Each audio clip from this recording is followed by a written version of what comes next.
conversations with tonight's presenters, and just like all the presenters before them, they were shocked at how difficult it is to put everything you want to say into 20 seconds and then have enough to say to fill up 20 seconds. It's an odd thing.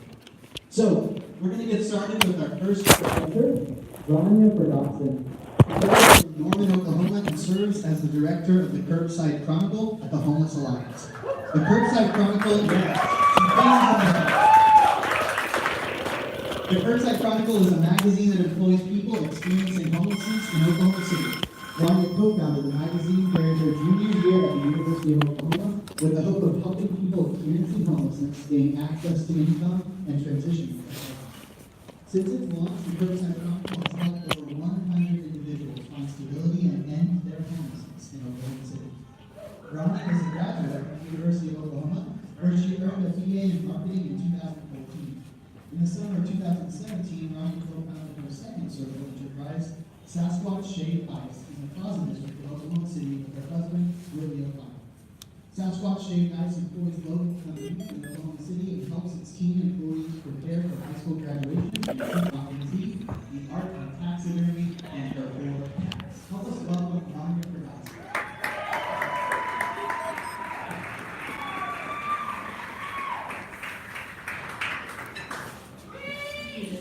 Hey guys! Hello. Nice to see you. So like you said, my name is Rania Pechakuchas, and I'm the director of the Curbside Chronicle at the Homeless Alliance. And I'm going to talk to you guys a little bit about the Curbside Chronicle program tonight, a little bit in more detail. I think a lot of you guys might be familiar with our vendors, and maybe you've seen them around in the green vests and uniforms. There's so much more to curbside that it's hard to get it all in place.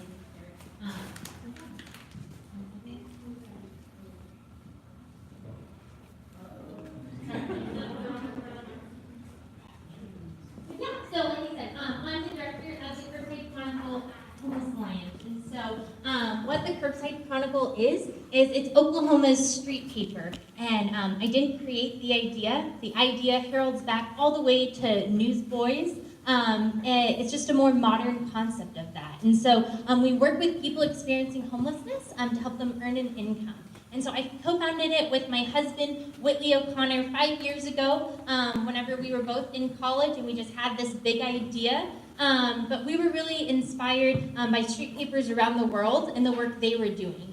He was introduced to the concept whenever he was at Vanderbilt in Nashville. And so we are a part of an international network called the International Network of Street Papers. There are 115 publications like ours worldwide that employ over 21,000 people experiencing homelessness every year and put over more than $30 million into the pockets of people experiencing homelessness worldwide. People like Bob that you would see. Elemental, hey! And so first and foremost, what we do is we give people experiencing homelessness a more dignified way to earn an income. Instead of having to panhandle, we understand that people who are experiencing homelessness have barriers to traditional employment, right? There are environmental barriers, there are maybe an incarceration record, transportation barriers. There are a bunch of reasons why people might not fit into the traditional employment box. But we help them use our magazine to earn an income and move into housing. We believe in housing first, that's the first thing that we need to work with people experiencing homelessness on.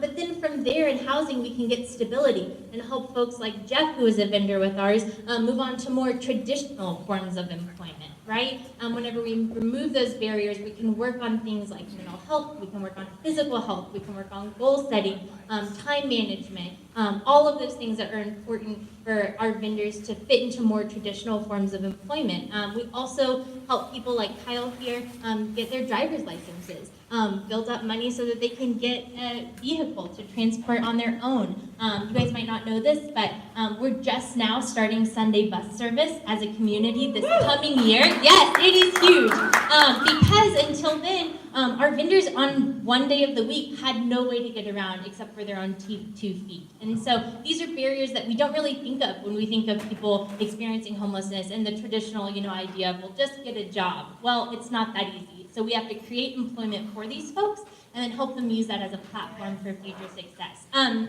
So this is our magazine. Our second goal is that we provide a platform to help amplify people's voices.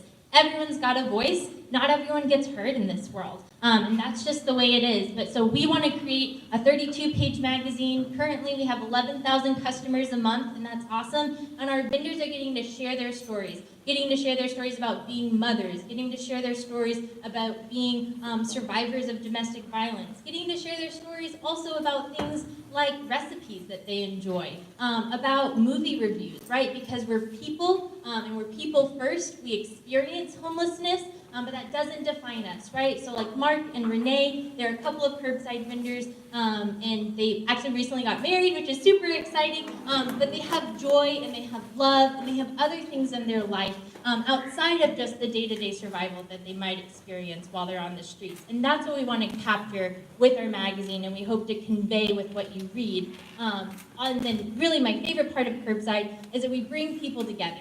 We help break down an isolation that exists in our community. It's not the norm to interact with people that are in different walks of life than ours, and that's just the way that this world unfortunately operates. But Curbside kind of throws a wrench in that, and so we bring people together and we show people's personalities. And so Lita, who you might see when you're driving by on the side of the road, becomes more than just, someone that you just see, right? You get to know a name, and from getting to know a name, we can get to know a story, and from getting to know a story, we can care about homelessness and ask how it can impact and how we can be a part of a solution.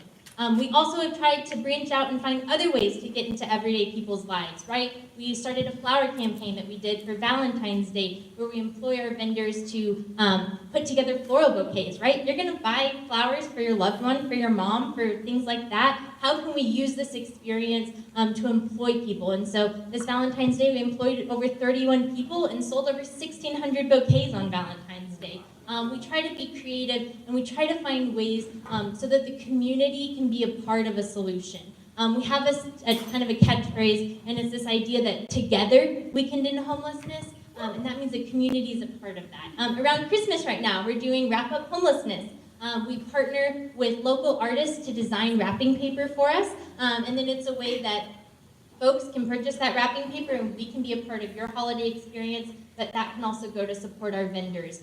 It's all about kind of finding ways to include our vendors in spaces, in spheres that they normally don't have participation in, right? Holidays can be bleak for people experiencing homelessness, but they have pride in the fact that they're selling a product that is going to households all across the city, an equality product. There's equality in that transaction that we get to create, and that the community gets to be a part of. I love getting to hear from the community, because like I said, with that tag phrase, together we can end homelessness, long-standing issues in our community like homelessness will never be solved by one program or one person or one agency. It is a collaborative effort, and really we rely on you all in the community to actually hopefully see the end of this one day, so that folks like Frank and the 100 folks who have already ended their 500 years of homelessness in Oklahoma City, that can stay, and we can only help the further 1,300 people every night that experience homelessness also move forward. And so, please, I hope that you will reach out if you have questions or anything like that. $2 might seem really small. Our vendors sell magazines for $2 around Oklahoma City, but it's power in numbers, it's power in participation, and that adds up, and that's what can end homelessness, and we all can play a role in that. And so thank you guys so much.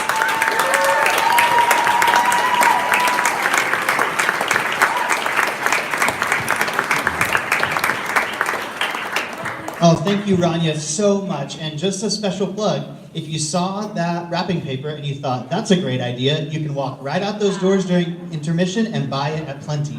Both Plenty locations carry the Homeless Alliance and Curbside Chronicles wrapping paper. Cool? All right, thanks, Rania. Let's get on with our presentation and move to the next speaker, Rand Elliott. A young Rand Elliott hacksawed off half the back fender of his candy apple red bicycle, which was a gift from his father, just to make it different. Building model cars led to his decision at age 8 to become an architect. He believes he inherited his creative gene from his Aunt Hazel, who designed and sold hats in Paris in the 1930s. He attended Oklahoma State University's School of Architecture, where he graduated in 1973 as one of only 13 graduates, out of the original class of 200. His firm, Elliott and Associates Architects here in Oklahoma City, has won more than 300 awards since its founding over 40 years ago. Help us welcome Rand Elliott.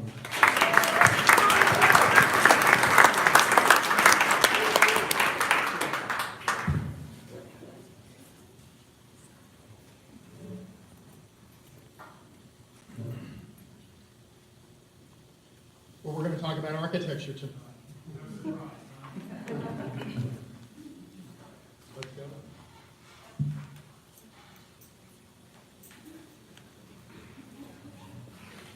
Vitruvius was probably born between 80 and 70 BC and raised and educated in Campania or in Rome. Vitruvius is unknown to contemporary writers, and virtually everything we know about him must be extracted from the 10 books on architecture themselves.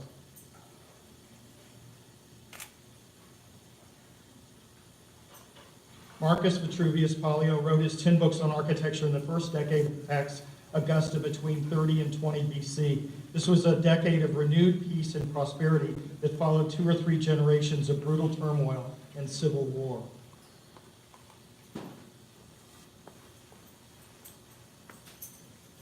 Book 1, The First Principles in the Layout of Cities. This expertise is born of practice and reasoning. Practice is the constant repeated exercise of the hands. Reasoning can demonstrate and explain the proportions. All these works should be executed so that they exhibit the principles of soundness, utility, and attractiveness. Book 2, Building Materials. First, I shall discuss mud bricks, from which type of the earth they should be created. They should be made from whitish gray or red clay or even coarse sand. For these types of earth, on account of their lightness, have durability without weighing the building down, and they are easily piled together. Book 3, Temples. The composition of a temple is based on symmetry, whose principles architects should take into account with the greatest of care. Proportion is the mutual collaboration of each element of the work and of the whole, for which the proportional system is achieved.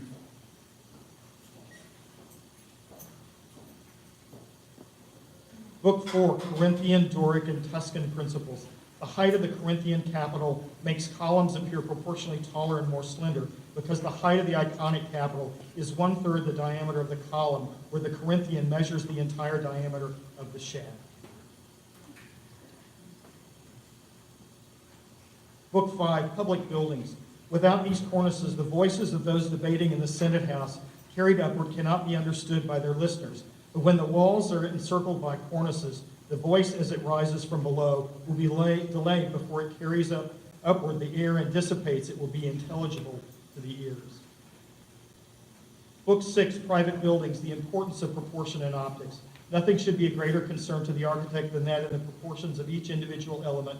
Buildings have an exact correspondence among their sets of principles, so that it will seem to have been designed correctly, with nothing wanting in its appearance.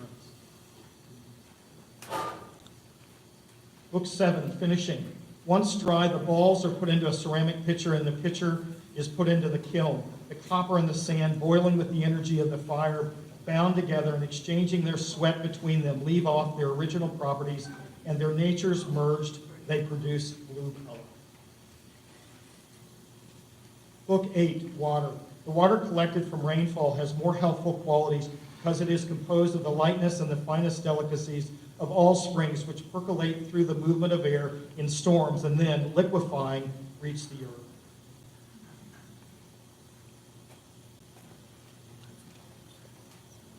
Book 9, Sundials and Clocks. The shapes of the analemata is the principle derived from the observation of the sun's course and the growth of the shadow cast by the gnomon as the shadow increases up to the winter solstice. By using the principles of architecture and the compass, its effects in the world itself will be discovered.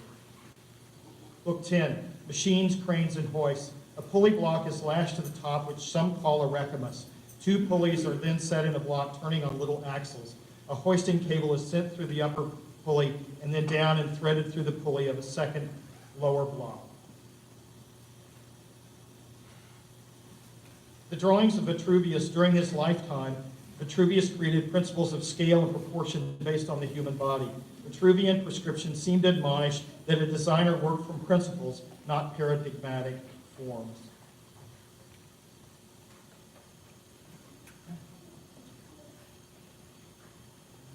Vinci created the Vitruvian Man 500 years later. Da Vinci had trouble finishing his commissions and was searching for new horizons. In his own mind, he was just as much a man of science as engineering. He became the archetype of the Renaissance man. The Vitruvian Man made him history's most creative genius. Le Corbusier's modular sought to introduce a scale of visual measures that would unite the Anglo-Saxon foot and inch and the French metric system. The result in August 1943 was the first graphic representation of the derivation of a scale and was refined in 1945 to include the golden section. A dropped glove tells me someone is building. Worn, run over, torn, it is a sign of skill and craftsmanship. I respect those who build with their hands. They have skill I do not. They can build what I can only dream. Drawings and gloves, a perfect fit. Architecture cannot exist without them. Buildings have bodies, plans, dimensions, bricks, windows, a roof, and stairs. Architecture has none of that. It is simply an inspired moment when light passes through. It is beyond words.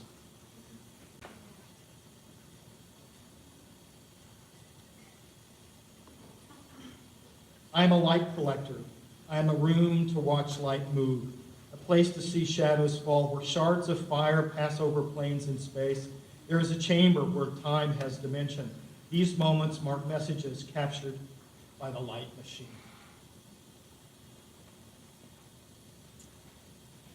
Sometimes I feel I'm on the edge of discovery. There's calm, there's the tension of not knowing, push or pause. One more word, one more line, look for what you don't know.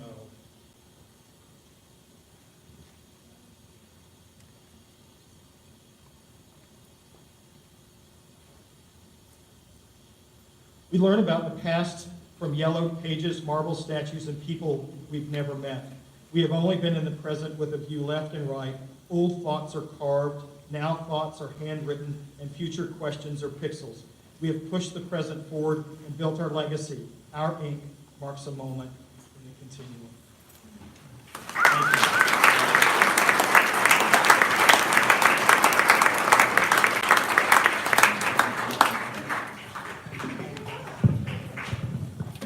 Thank you so much, Rand. You, I think, have just witnessed what I think is a beautiful part about Pechakucha is that work that exists across a spectrum in our city is both inspired and encouraging, and you get to learn something. You learn about people doing things you didn't know were happening, and you learn about people who have long since passed and have affected our world and city so much. Thank you, guys. Well, we'll move on with our next speaker, Adam Luck. Adam is the CEO of City Care, which operates several programs in Oklahoma City focused on ending the cycles of social injustice and extreme poverty. He is a member of the Oklahoma State Board of Corrections and a national board member for the Center for Employment Opportunities. He is a veteran of the U.S. Air Force, where he served for 5 years as a Korean linguist and holds a bachelor's degree in global security and intelligence studies from Embry-Riddle Aeronautical University and a master's degree in public policy from Harvard University. He and his wife are Oklahoma natives and live in Oklahoma City with their 4 sons. Please help us welcome Adam Luck.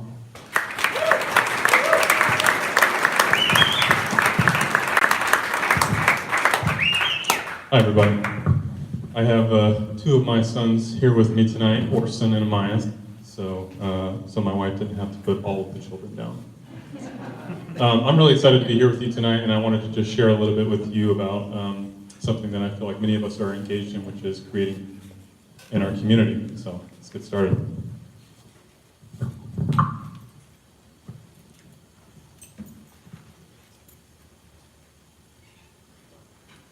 All right, so I'd like to use my time with you all tonight to talk about change. With so many things in our community that warrant change, I believe it's helpful to look to history for inspiration and guidance as we navigate changing systems, injustice, and culture. So here's what I want to change: our criminal justice system. I didn't always know about this issue, much less have any desire to change it. And yet today, I feel it to be something that I will be a part of for the rest of my life. I believe this began through a process of exposure, education, and hope. So as an example, I'd like to talk to you about William Wilberforce. He dedicated his life to ending the slave trade in Great Britain. He used a carefully crafted approach to walk people through a similar process, moving them from apathy to activism. He did this over the course of 4 years of the slave trade and the abolition of slavery in Great Britain. So here's what he did. Wilberforce spent much of his time exposing people to the atrocities of the slave trade in ways most had never experienced. He brought people on slave ships, created diagrams which an estimated 15% would die along the way. He also dedicated much of his time to education. As a member of Parliament, he introduced his first bill to end the slave trade in 1792, 15 years before it would eventually pass.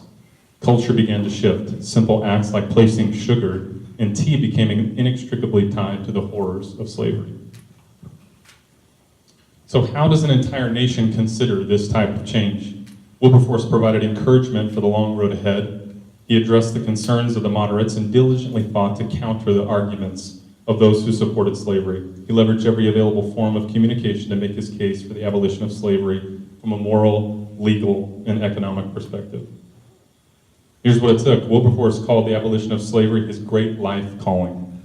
It took his entire adult life to see this change come about, and he leveraged every personal, financial, and relational resource he had towards this end. And he didn't do it alone. He had community. He also sustained a militant hope in what was to come and an uncommon diligence to see it through.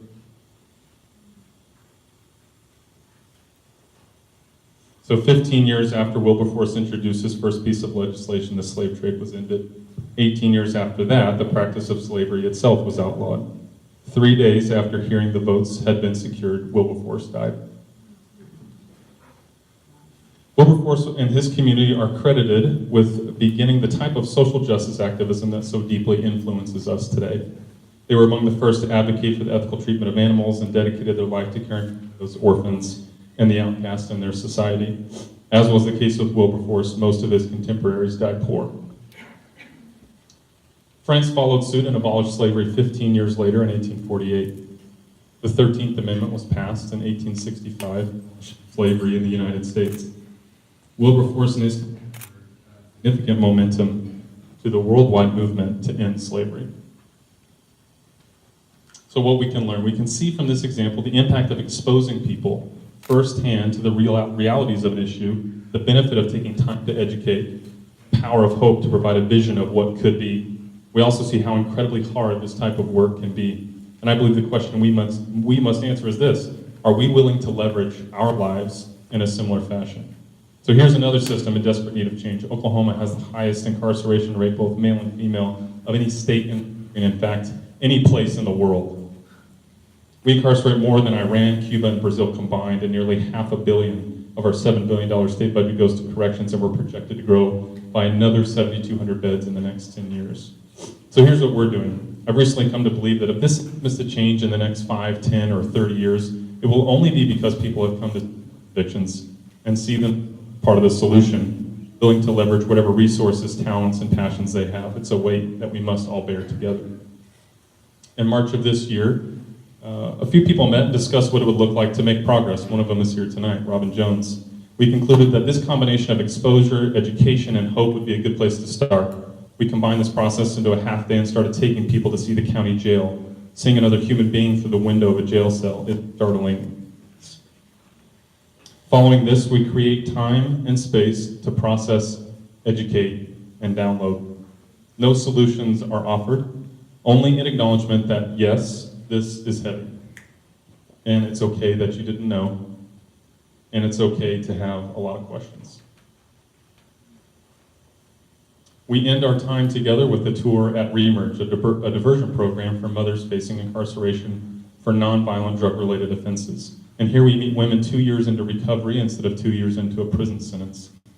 By most accounts, similar to the women we just saw, except for the chance opportunity to take part in this life-changing program. And here we see that all hope is not lost. This 1 year in this small group has taken over 490 people through the county jail that had never been there before, and likely never truly interacted with the criminal justice system in any way. Our tours coincided with a major reform effort that has decreased the jail population from 2,800 to 1,400 people.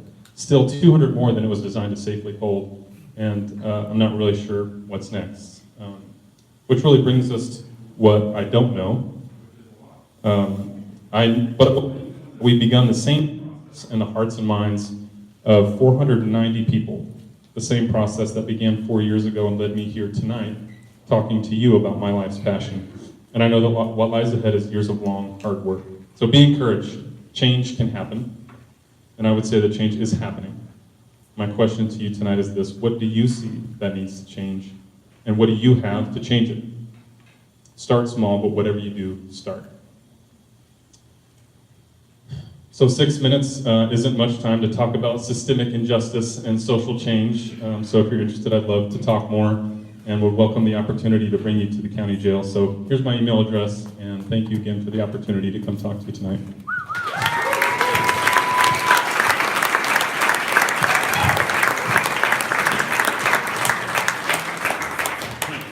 Thank you so much, Adam. And I'll just note that since Adam has shared his email address here, we'll be posting that on our social media. So if you follow Pechakucha on Facebook or Instagram or Twitter, we'll share that so that you have that information too. All right, moving right along with our last speaker before our intermission, let me introduce to you Robin Jones.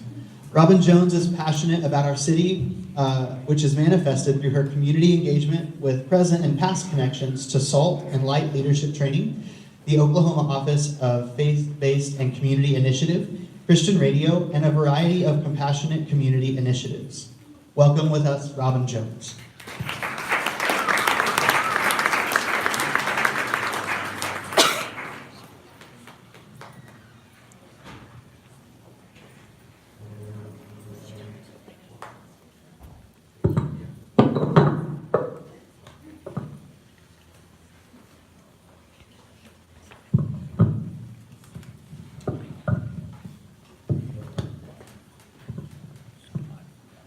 Yes, I'll just say, since I guess I have a few minutes that aren't on the 6 minutes and 40 seconds, really challenge all of you to consider doing that tour. It's quite a shift in your thinking when you do that, to contact that.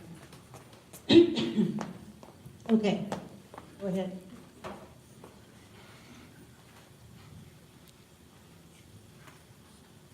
A table set to host a dinner party. Nice, but not fancy. It appears to be nothing out of the ordinary. Certainly nothing extraordinary. However, what is not ordinary is the guests who are about to come are strangers. Strangers, that is, until they aren't. There are a handful of significant life events which created my journey. One of them I have in common with my dog, Finn, who will be up on this slide any minute. These 20 seconds went faster when I did it at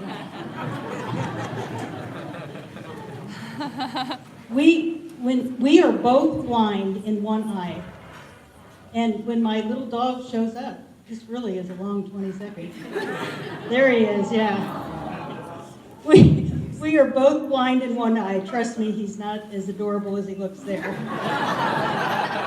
His loss was through an accident, and mine was through a disease.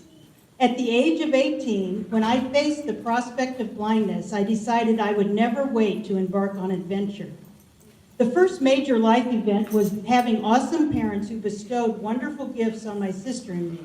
One of their greatest gifts was intentional living. We saw their love of people, their unceasing curiosity, and how they helped and treated others through simple hospitality.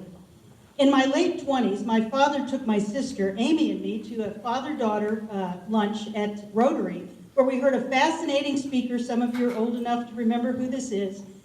She was the owner of the 89ers OKC Minors League baseball team. And she was fascinating, and I thought, why don't we take her to lunch? And my sister said, because we don't know her. And so 6 months later, after a professional and personal approach, we convinced her that there was no hidden agenda and we just wanted to visit. So after that lunch, because we did convince her, we decided it would be a grand idea to continue pursuing sharing meals with people we didn't know. We started hosting our dinners in our homes and in a variety of crazy ways. Through many years, we have dined with over 1,000 people, 6 to 15 at a time. Our invitation lets them know there's no charge, we aren't selling anything, and our only agenda is delicious food and fascinating conversation. When our family bought Castle Falls Restaurant and special events venue, we began hosting them at the castle. It's a perfect place because its first 50 years was a private residence, so it's full of engaging hospitality areas. We 99% guarantee they will have a fabulous time. Our motivation for these dinners grows out of intentional living that we learned from our parents. I know, I should have put the quote at the beginning when I'm talking. There's many reasons we do this, but one of them is thinking about sharing food is the most intimate act you can perform with your clothes on. So what's not to enjoy? You might wonder, how do we meet people? We don't know. We meet them everywhere, in lines, on airlines, friends of friends, phones on the other end of the line, banquets, hikes, funerals, you name it, we can find somebody to meet. In fact, the person we sat next to at Pechakucha was a guest. One day I was flipping through the magazines at Sam's, and an older gentleman came up to me and picked up a civil rights book about the NAACP teens drugstore sit-ins in the 50s. And he said to me, I was there. And he was fascinating. I was listening to him, and then I thought he would be a perfect dinner guest. So right there, I invited him, and he came.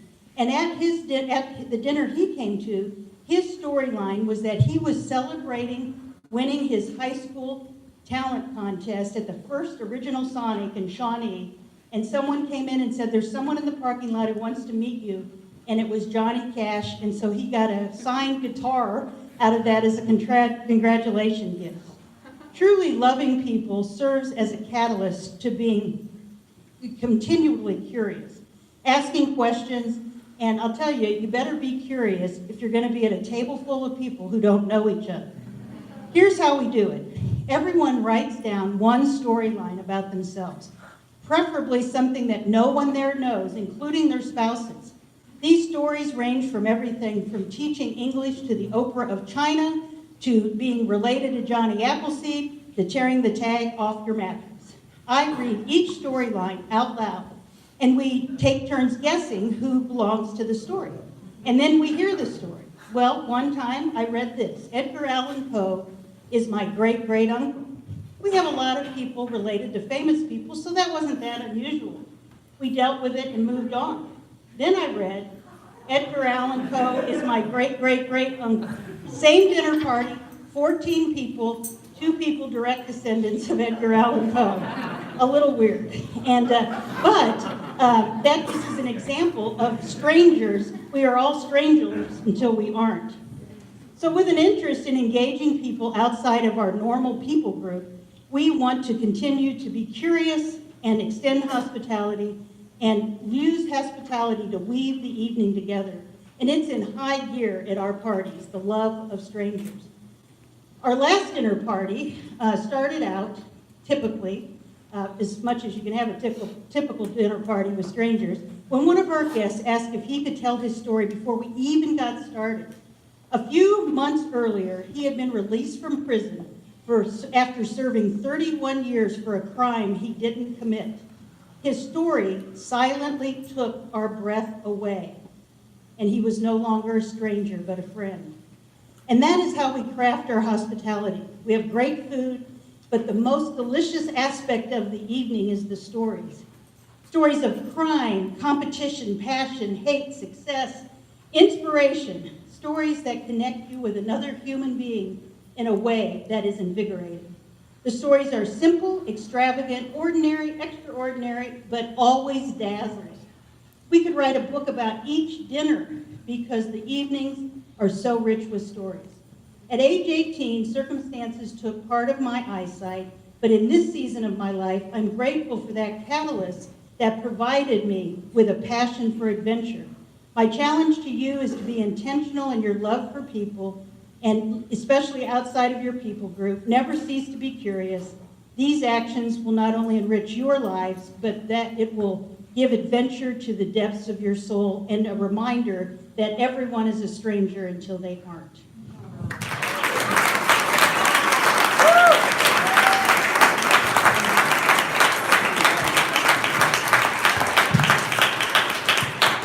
Thank you, Robin. Thank you so much for sharing that with us.